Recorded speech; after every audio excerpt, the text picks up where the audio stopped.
Hey everyone, this is Tom and welcome to another edition of Saturday Sketching. For this project, you'll need paper, pencils, a good eraser, and a ruler. Today we're going to be working on a seasonal triptych.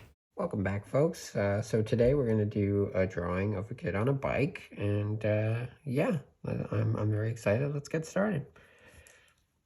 So we did the skateboarder last time, and we had the road sort of cut off here somewhere, so I'm just going to go ahead and do a couple of lines there to remind me that that's where our road was cut off. You might want to put the original drawing next to it to measure it up to make sure it's accurate, or you can just swing it too. That's perfectly fine, because they won't be exactly on top of each other. If you display them together, they'll just be next to each other, with a little bit of gap in between. It won't read exactly perfectly. But anyway, so I'm going to start over here with the character's head, like I do a lot of the time.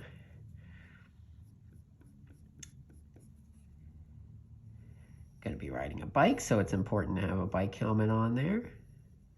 There's the strap for the bike helmet. And then we're going to do a line going across here for the helmet.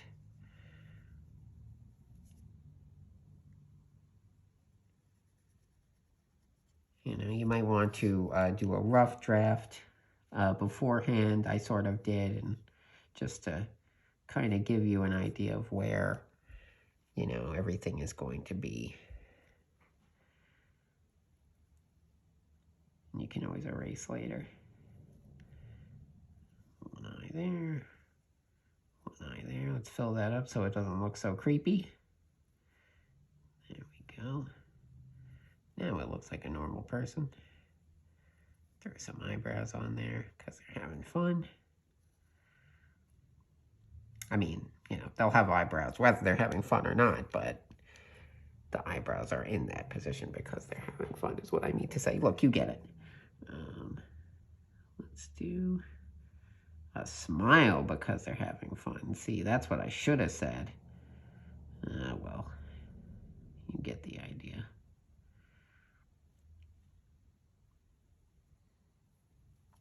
Okay.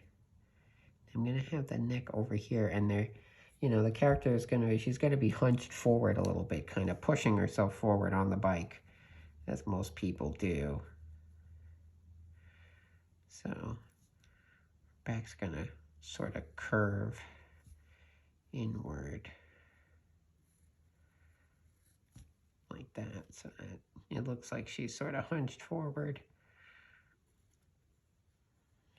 Kind of some billowy t-shirt effects to show that she's in motion, just like we did with our skateboarder.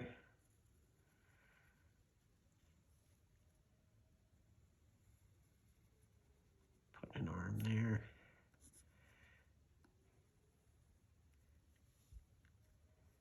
Okay, so now we're going to put the hands here.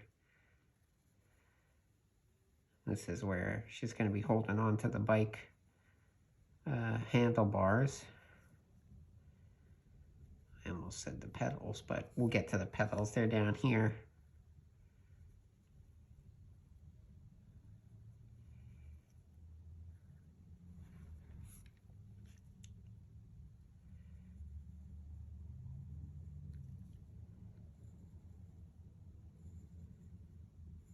So these are the 1, 2, 3, 4 fingers on each hand. Sometimes when, because of the perspective of the drawing, you can't really see the thumbs because they're sort of back here somewhere where we're going to add a bunch of other details like the handlebars.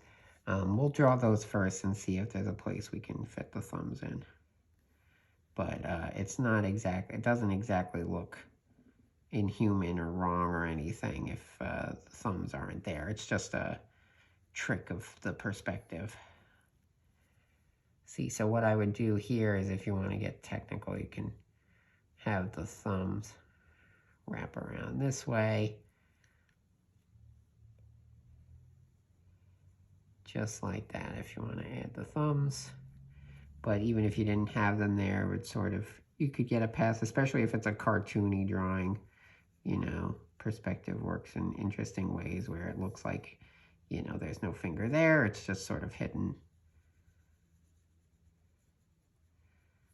Okay. Now, I will admit, I'm not really a, you know, frequent illustrator of bicycles, so I may wind up with something a little wonky. Hopefully yours is a bit better than mine, but, you know, we'll try our best. See if we can draw a bicycle from memory. And as I've said before with the clothing, you know, you should feel free to do whatever interesting things you want to do with the clothing, whatever designs or patterns you want to throw on there. You should feel free to do that. Who knows, you might find yourself interested in the world of design, of fashion design by doing that. Okay, I think I'm gonna have her hair flow out this way. And having it flow out like that will give us another visual cue that she's in motion. Because otherwise it'd be just going straight down. Throw those little weird circle things on the top of helmet. I don't know why they're there. I've never known why they're there. Maybe that makes me foolish. Anyway. Okay, so now I'm gonna go down here to where her leg is gonna be. I'll bring that up and around like that.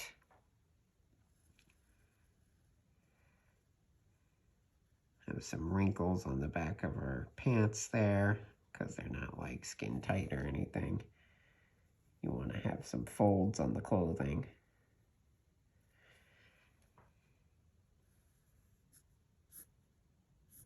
Just some details for the pants there, just some detail lines.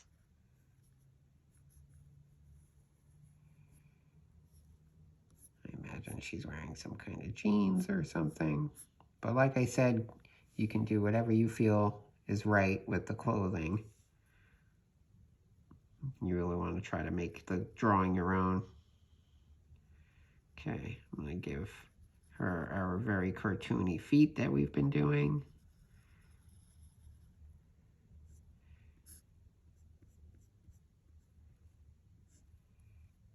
Remember, cartoony is not another word for bad or not good. Just sometimes I use it that way when I'm drawing feet. It's just a flat pancake of a thing, isn't it? Yeah. Look, we all have our weaknesses. Okay, back over here, we're going to add some more detail to this bike. Now, this is the part I'm sort of nervous about. Because like I said, I don't draw bikes a lot. But I think I figured out the way I want this one to look. That's why it's important to do a rough draft and sort of figure out where everything's going to sit on the page. I'm going to have the inside of the wheel here. And then have the other side crop back up just like that.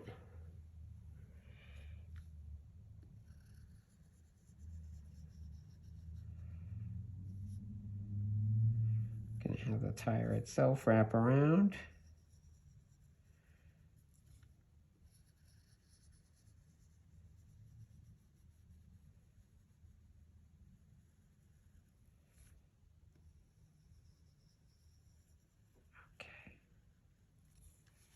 Now, here you might think that we would add the lines to the tire, and we could do that, but the interesting thing about tires when they're in motion, like stuff like that, the lines, they're moving so fast that you don't actually see the lines. It looks like there's sort of an empty space there. So I'm actually going to erase this part here, which is the other side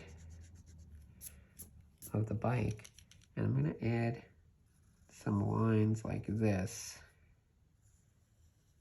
that show the tire is spinning.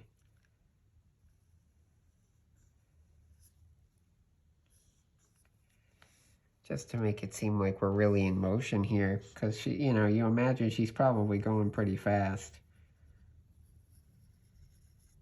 So, you know, she looks very enthusiastic. She's probably pumping those pedals a bit.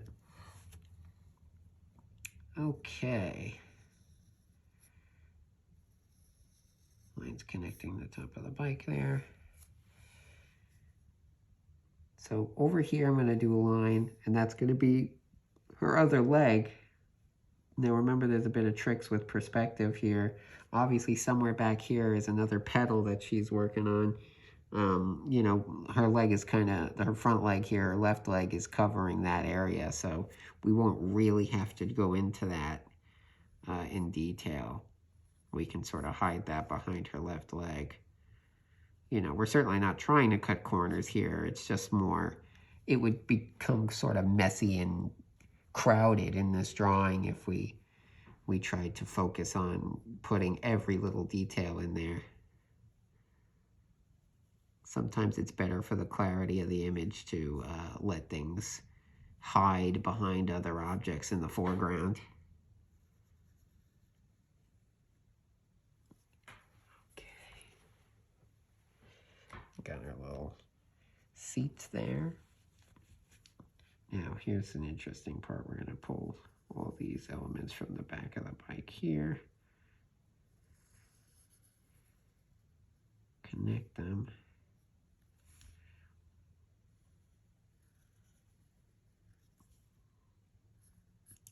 Now you have to figure there's going to be a wheel in here, so you got to make room for that.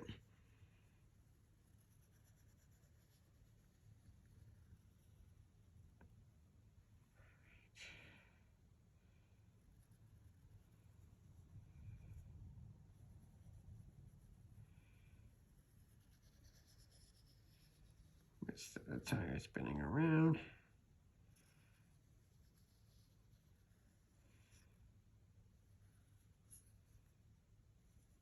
Now when you do the speed lines on this tire, you want them to be going in the same direction as this one, because if they look like they're going in a different direction, then it looks like those tires are spinning in different directions, and that doesn't really make a lot of sense. So you want to make sure they're consistent. They don't have to look exactly the same, but you know, they should, the lines should sort of look like they're ending in the same space as these. All right, so there we got our main attraction is the biker here. We got that done. Now all that's left to do is connect her drawing to the first, and then also, of course, to the second, or the third, I mean, which will be coming up next month. So down here, I'm going to have the road that she's driving on sort of curve out, swoop around, and that will meet the lines I did here at the beginning.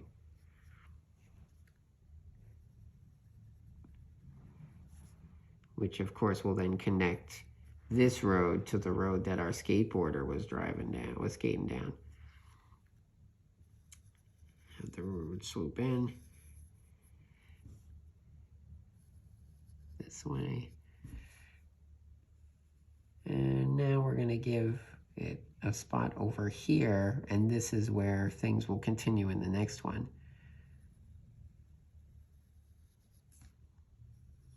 The road come down. You want to make sure the road fattens up as it gets closer to the bottom of the page, because then the perspective shifts, and this is obviously wider than what's back here. This is farther, these ends are farther in the background than this front area is. So you want to make sure that, you know, you widen it up as you go down. Now for the next one, obviously, that's going to be a completely different thing. We're going to need some water for that, so they won't even be on the road. But we'll cross that bridge when we come to it. Now I'm going to take my ruler and draw a line in the background, making sure not to hit any of the solid objects that we drew in the foreground.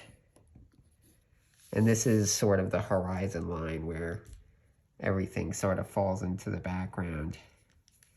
I'm actually going to adjust this road here because it's a little bit farther down than the road on the left. so it wouldn't be as thin as the road on the left. But there you have it. We have our bicyclist, and she's going to be joining along with our other friends on their different modes of transportation. Next week, we're going to do something a little bit different with the paddleboard. So I'm very excited about that. That'll be an interesting challenge, something we haven't done yet. And then we'll try to link all 3 drawings up once they're done. But thank you for joining me. Hope you had some fun, and we'll see you on the next one. Take care.